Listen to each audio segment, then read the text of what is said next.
সবচাইতে দুর্বল আর দুর্নীতিগ্রস্ত একটা তত্ত্বাবধায়ক সরকার ছিল, যেটার আমরা বিপ্লবী সরকার বলতাম। সেই বাঞ্চোতরা ছিল সবচাইতে বেশি দুর্নীতিগ্রস্ত। এদের মতো দুর্নীতিগ্রস্ত আর একটা সরকার এই পর্যন্ত বাংলাদেশের তত্ত্বাবধায়ক সরকারে আসেনি। কোনো এমপির ছেলে আপনার সাথে এই যে ভোট কেন্দ্রে গিয়া তারপরে এই ভোট কেন্দ্র দখলের কাজে মারামারি করেছে, মানুষকে হুমকি দিয়েছে। কোনো এমপি এই নির্বাচনের সময় এমপি মন্ত্রী অনেকের ছেলে যারা এখন মন্ত্রী হয়েছে, এমপি হয়েছে, এদের অনেকের ছেলে দেশেই যায়নি। ইউরোপে থাকে, আমেরিকাতে থাকে, অস্ট্রেলিয়া থাকে, কানাডা থাকে, পড়াশোনা করে। তাদের পাতলা পায়খানা হইলেও তারা সিঙ্গাপুরে যায় চিকিৎসা করতে, আর তোদেরকে বানায় রাখছে বোকা চোদা। আজকে এই যে বাবারে বাবা, সারা দেশ বিএনপি, হারি বাবারে বাবা, সব বিএনপির লোকজন, বিএনপি সারা দেশে কোনো লোক নেই। রাতারাতি চেঞ্জ হয়ে যায় পরিস্থিতি, এগুলো আমাদের চোখের সামনে দেখা। ইউনূস আপনার যেদিন লন্ডনে যায় সেদিনই তিনি নির্ধারণ করে দিয়ে এসেছেন যে বিএনপি ক্ষমতায় যাবে, তাদেরকে 2/3 দেওয়া হবে। যত দুর্নীতি, চাঁদাবাজি, ধান্দাবাজি এই তত্ত্বাবধায়ক সরকার যা করে গিয়েছে, এটার বিরুদ্ধে বিএনপি কিছু বলবে না, সবাইকে সেফ এক্সিট দেবে। যে দেশে থাকতে চায় দেশে থাকার ব্যবস্থা করে দেবে। এরাও থাকবে না বেশি দিন। আসিফ নজরুল ধরেন দেশে আছে, এখন থাকবে না। ওই যে আইসিটির ফয়েজ তায়েব চলে গিয়েছে, এগুলো সবগুলির একটা একটা করে কী কী আকাম কুকাম করেছে এই এখন ধরবো। ক্ষমতায় যখন থাকবেন তখন বলতে না পারলে ক্ষমতার পরে তো বলতে পারবো। সো এখন ধরা হবে একটা একটা করে। ফয়েজ তায়েবরে নিয়ে কাজ চলছে। তো এই আসিফ নজরুলরা এরা 2 দিন পরে দেখবেন চলে গেছে, কারণ টাকার তো অভাব নাই, দেশে থাকবে কেন? বউরে দিয়ে আপনার কালেকশন করাই তো, নিউজও তো হয়েছে, আপনারা দেখেছেন। তো এখন এই যে এরা ওই সময় বলে করে দিয়ে গিয়েছে যে তোমাদেরকে 2/3 দেওয়া হবে, 2/3 দেওয়া সংবিধান এবার যেমনে মনে চায় তেমনি তারা কাটছাট করে তাদের মতো করে সংশোধন করবে। এইটাই ছিল হয়েছে যে এই তত্ত্বাবধায়ক সরকারের মূল এজেন্ডা। এর বাইরে এই সরকারটা গেল 1.5 বছর, 1.5 বছরে বহু কিছু করা সম্ভব। সবচাইতে দুর্বল আর দুর্নীতিগ্রস্ত একটা তত্ত্বাবধায়ক সরকার ছিল, যেটার আমরা বিপ্লবী সরকার বলতাম। সেই বাঞ্চোতরা ছিল সবচাইতে বেশি দুর্নীতিগ্রস্ত। এদের মতো দুর্নীতিগ্রস্ত আর একটা সরকার এই পর্যন্ত বাংলাদেশের তত্ত্বাবধায়ক সরকারে আসেনি।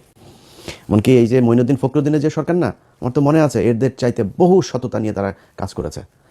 তো তারা আমাদের হাতে এখন ঝুলাই দিয়ে গেল একটা দুর্নীতিগ্রস্ত সরকার। এটা নিয়ে এখন আমাদের থাকতে হবে। তো বাংলাদেশের মানুষের কাছে আমার একটা জিজ্ঞাসা থাকবে যে এই দেশের মানুষ কি মানে এই ঝাড়ুদার হয়েই থাকতে চান, চকিদার হয়েই থাকতে চান? একটা দল ক্ষমতায় আসবে, তাদের কিছু এমপি থাকবে, মন্ত্রী থাকবে, তাদের এই যে পরিবারতন্ত্র, এদের চামচা হয়ে তারপরে আপনাকে থাকতে হবে। এখন এখান থেকে আপনি যদি বের হইতে চান তাহলে সিদ্ধান্ত আপনাকে নিতে হবে।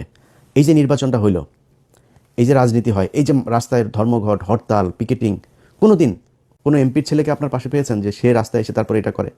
কোনো এমপির ছেলে আপনার সাথে এই যে ভোট কেন্দ্রে গিয়া তারপরে এই ভোট কেন্দ্র দখলের কাজে মারামারি করেছে, মানুষকে হুমকি দিয়েছে? কোনো এমপি এই নির্বাচনের সময় এমপি মন্ত্রী অনেকের ছেলে যারা এখন মন্ত্রী হয়েছে, এমপি হয়েছে, এদের অনেকের ছেলে দেশেই যায়নি। ইউরোপে থাকে, আমেরিকাতে থাকে, অস্ট্রেলিয়া থাকে, কানাডা থাকে, পড়াশোনা করে। তাদের পাতলা পায়খানা হইলেও তারা সিঙ্গাপুরে যায় চিকিৎসা করতে, আর তোদেরকে বানায় রাখছে বোকা চোদা। তোরা পৃথিবীর সবচেয়ে বোকা চোদা জাতি। এটারে ওই মঞ্চে করে জনসভা করে না, বীরের জাতি, আমরা এই বীরের জাতি, 71-এর বীরের সোগাটা ওইখানে মেরে দিছে তোদেরকে। তোরা পৃথিবীর সবচেয়ে নিকৃষ্ট জাতি, মানে আমরা পৃথিবীর সবচেয়ে নিকৃষ্ট জাতি। এদের মতো এরকম কামলা খাটা জাতি পৃথিবীর মধ্যে আর কোথাও নাই। আমরা পৃথিবীর যেই দেশে যাই, বাথরুম পরিষ্কার, রেস্টুরেন্টের কাজ, সিকিউরিটি, যত নিম্নমানের কাজ আছে যেটা আমরা করি। মিডল ইস্টে যান, যে আমেরিকা থেকে বিশাল ভাব সাপ নিয়ে আমরা দেশে যাই না, কোট সুট মুট পরে টরে, সব করে এখানে ফকিরনিগিরি কামলা দিয়ে তারপরে যায়, ভাব মারায় আমেরিকা থেকে এসেছি। এই হলো অবস্থা। এরপরে কি হয়? পোলাপান বড় হয়, বড় হয়ে তারপরে মনে করেন যদি মেয়ে হয়, বিশেষ করে ধরে একজন বিশেষ এক জাতিকে ধরে, ওই বিশেষ জাতি সাদাটা দাও পায় না, বিশেষ জাতিকে ধরে তারপরে পরিবার শেষ। এরপরে বাপ মা বুড়া বয়সে যায়, তারপরে করে কি না এই দেশে আর থাকবো না, চলে যায়। এরপরে যায় দেশে গিয়ে এতিমখানায় টাকা পয়সা। আমি পরিচিত লোকজনের এগুলি নিজের চোখের সামনে দেখা, এই জন্য বললাম এইটাই আমাদের জাতি। আমার দেশ নাকি সোনার বাংলাদেশ, এই বাংলাদেশে সাগর বাংলাদেশের মানুষ থাকতে পারে না। দেশের মানুষ বাইরে যায়, কামলা দেয়, টাকা পাঠায়, সেই টাকা ওরা পাচার করে বিদেশে পাঠায়। এটাই হলো বীরের জাতি। তোদের যদি লজ্জা থাকে তাহলে ভবিষ্যতে এদের এই ঠিকাদার, পাহারাদার, চকিদার, কামলা দিতে সামনে আর যাবি না। তোদেরকে দিয়া এই নির্বাচনের মাঠে কেন্দ্র দখল করায় তোদের কি চাকর বানায়? তোরাই চাকর। প্রতিদিন এই যে ট্রাকের মধ্যে থেকে যে চাঁদাগুলি নেন, এটা কিন্তু এমপির কোনো ছেলে নেয় না, মন্ত্রীর কোনো ছেলে নেয় না, কিন্তু এটা টাকার ভাগে একদম শেষ মাথা পর্যন্ত যায়। টাকাটা উঠায় কাজে দিয়ে তোরে দিয়ে উঠায়, তুই কামলা, ওইখানেও তুই কামলা। সো এই তোদের মতো কামলাদেরকে দিয়া এই দেশে এরা রাজনীতি করে এদের ছেলে মেয়েদেরকে বিদেশে পড়াশোনা করায়, নিজেদের কিছু হলে তারপর ট্রিটমেন্ট নিতে যায় সিঙ্গাপুর, থাইল্যান্ড, ব্যাংকক। বাংলাদেশে এদের ট্রিটমেন্টও নেয় না এরা। এইভাবেই চলছে, একদম চোখের সামনে এইভাবে চলছে। প্রতিটা মন্ত্রী এমপি সব করার সন্তানের পেটের মধ্যে চুরির টাকা, দুর্নীতির টাকা, এই দেশের মানুষের ভিক্ষা করা টাকা এগুলি। এই যে বলেছে না যে এদেরকে চাঁদাটা নাকি এমনিতেই যারা স্বেচ্ছায় দেয়, স্বেচ্ছায় মিয়া ফাও কেউ টাকা 1 টাকা দেয়, আর যদি স্বেচ্ছায় নিতে চাস তাহলে তোর লোকজনরে বল যে থাল নিয়ে বসতে, আল্লাহর রাস্তে 2টা দে, এমনি বলতে বলবে। লাঠি একটা হাতে নিয়ে আমরা দেখি নাই, এই চুয়াডাঙ্গা থেকে ঢাকায় আসতাম, মানে শুরু হয় আপনার একদম ঝিনাইদহ থেকে শুরু হইতো, মাগুরা, ফরিদপুর, রাজবাড়ী, এইদিকে মানিকগঞ্জ, সাভার, পুরোটা গাবতলী থেকে একদম পুরোটা আপনার এই চাঁদাবাজি চলতো।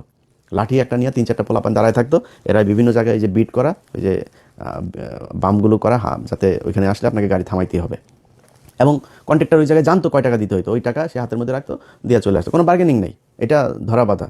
সো সবাই জানে আপনাকে দিতেই হবে, তাই আপনি দেন। আপনি থাল নিয়ে দাঁড়ায়েন তো দেখি স্বেচ্ছায় কীরকম দেয়। সো এটা স্বেচ্ছায় টাকা না, আপনি জোর করে ভিক্ষা নিচ্ছেন, এই ভিক্ষার টাকা একদম শেষ দলের শেষ মানুষ পর্যন্ত যায়, এটাই যায়। মনে করার কোনো কারণ নেই যে এমপিরা যে আপনার মনে করেন দলের সর্বোচ্চ নেতাদেরকে আপনার এই যে টাকা দিয়ে তারপর মনোনয়ন নিয়েছে, এমপি টাকা কই পায়? ও একদম একদম এই ভিক্ষুকের কাছ থেকে যে টাকাটা নেয়, ফুটপাতের যেই একজন হকারের কাছ থেকে যে টাকা নেয়, মেথরের কাছ থেকে যে টাকা নেয়, সব টাকা ওইখানে যায়। তোদের পেটে এমন কোনো অসভ্য টাকা নাই, এমন কোনো ছোট টাকা নাই যেই টাকা তোদের পেটে যায় না। সো এটাই হলো বাংলাদেশ। যারা কিনা কাজ করে খায় তারা নিজের হালাল পয়সা তারপরে খায়, এই হালাল টাকাটারে তোরা মানে হারাম করে তারপরে এই এই এই এই নিকৃষ্ট এই টাকা পয়সা তোরা খাস, এটাই হলো গিয়া তোদের মানে রাজনীতি। সো এই রাজনীতি কইরা যদি নাকি তারা বাংলাদেশে ক্ষমতায় জোর করে থাকতে পারবে, কিন্তু যদি তারা মনে করে যে কম্পিটিশনে যাবে তাহলে সম্ভব না। এবার এই দেশের মানুষ হুমড়ি খেয়ে পড়েছিল দাঁড়িপাল্লায় ভোট দেওয়ার জন্য। কেন, কী কারণে? মানুষ এই চাঁদাবাজি, মাস্তানি, দখলবাজি এখান থেকে বের হতে চেয়েছিল। এই কারণে মানুষ দাঁড়িপাল্লাকে দেখতে চেয়েছিল যে দাঁড়িপাল্লা আসে। ধরে দাঁড়িপাল্লা আছে, দাঁড়িপাল্লা 5 বছর পরে আরও শক্তিশালী হয়ে আসবে। আপনি সিদ্ধান্ত নেবেন যে ভালো হবেন নাকি হাসিনার মতো আরও মানে সর্বোচ্চ ফ্যাসিস্ট হয়ে তারপরে ফ্যাসিজমের মাধ্যমে এই দেশ পরিচালনা করবেন। এই দুইটা, সেটাও যে আপনি খুব বেশি পারবেন তা না। আমরা ভাই এই গত 17 বছরে দেখলাম তো, আজকে এই যে বাবারে বাবা সারা দেশ বিএনপি, হারি বাবারে বাবা সব বিএনপির লোকজন, বিএনপি সারা দেশে কোনো লোক নেই, রাতারাতি চেঞ্জ হয়ে যায় পরিস্থিতি। এগুলো আমাদের চোখের সামনে দেখা। আমরা তো জীবনের অর্ধেক বয়স পার করে ফেলছি, আল্লাহ জানি না কতদিন বাঁচায় রাখবে। তো যদি ফুল বাঁচায় রাখে তাও অর্ধেক পার করে ফেলছি। এখন ধরেন এই সময়ের ভিতরেই খুব কঠিন কঠিন সময় আমাদের এই আমরা মানে খুব সৌভাগ্যবান বলেন আর দুর্ভাগ্যবান বলেন, আমরা কিন্তু অনেক কিছু দেখেছি এটা পৃথিবীতে হয়তো খুব কম জাতি দেখবে। আমরা হাসিনার মতো এরকম এক ফ্যাসিজমের পতন দেখেছি, আমরা কোভিড দেখেছি, 1/11 দেখেছি, অনেক কিছু দেখেছি কিন্তু আমরা। সো এই যে আমরা চোখের সামনে যেগুলো দেখলাম, যে অবস্থাগুলো, এগুলো আপনাদের জন্য উদাহরণ। এই উদাহরণ দেখে আপনি যদি ঠিক না হন তাহলে তার কিছু বলার নাই। আপনার আশপাশে আজকে যত মানুষজন দেখছেন, এই মানুষ আপনার পাশে ছিল না, থাকবেন, এটা আপনারা জানেন খুব ভালো করে। আজকে যে ব্যক্তি এমপি হয়েছে সে যদি মনোনয়নটা না পেত না, বা আজকে ওই যে এই কাউয়া ইয়ের কথা দেখেন, ওই যে এই হারুন পাপিয়ার ঘর জামাইটা, এর আশপাশে কেউ আছে? ওই যে কুমিল্লায় মঞ্জুর মুন্সি বাড়িঘর জ্বালাই দিয়েছে নির্বাচনের পরের দিন, কেউ ঠেকাতে পেরেছে? কেউ তার পাশে আছে? কেউ পাশে নেই। আপনার পাশে যে চৌকিদার, দফাদার, যেই ছিনতাইকারী যেগুলো মাদক ব্যবসায়ী এগুলো থাকে, এগুলো সবাই ওই জন্যই, কিছু খাওয়ার জন্যই থাকে, এছাড়া থাকে না আপনার পাশে। সো আজকে যারা আছে এরা থাকবে না কালকে। আর জামাত ইসলামের এক নেতার সাথে কথা বলছিলাম, জামাত ইসলাম আমি বললাম যে ভাই মনে করেন আপনাদের উপরে আবার ফের সেই আগের মতো জঙ্গি নাটক সাজায় নানানভাবে আপনাদের উপরে প্রেশার ক্রিয়েট করা শুরু করলো, কী করবেন? বলছে আমরা রাজনীতি ছেড়ে দেবো, আমরা মানুষ তৈরি করব, আমরা তো আর কিছু ধান্দাবাজির জন্য তো আমরা রাজনীতি করি না, আমরা সরে যাব। আওয়ামী লীগকে যদি তারা স্পেস দেয় নিয়ে আসে, তারপরে আওয়ামী লীগকে দিব রাজনীতি করতে। আওয়ামী লীগে বিএনপিরে সোজা বানায় ফেলার একদম যা রাস্তা সেগুলো তারা জানে এবং সামনে তারা করবে। ব্যাস শেষ। আমি শুনে তাজ্জব হয়ে গেছি যে বলে কি, হ্যাঁ যদি এটা জামাত ইসলাম যদি এটা করে, বিএনপি যদি ধরেন এদেরকে নিয়ে আসে, জামাত ইসলাম যদি ওইটা করে, তাহলে বিএনপি বলে দল থাকবে না বাংলাদেশে, জামাত ইসলাম থেকেই যাবে।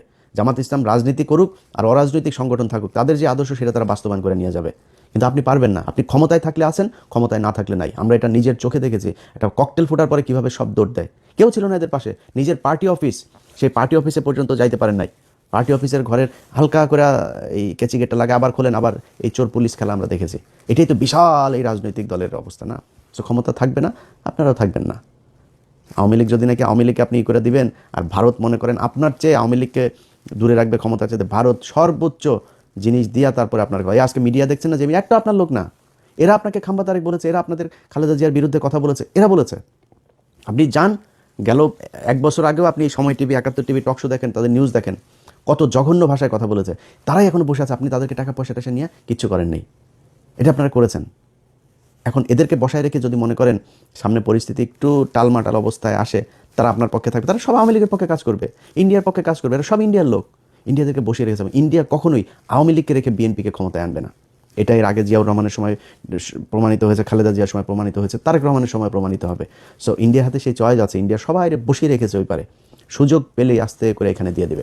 চয়েস আপনার, কি করবেন?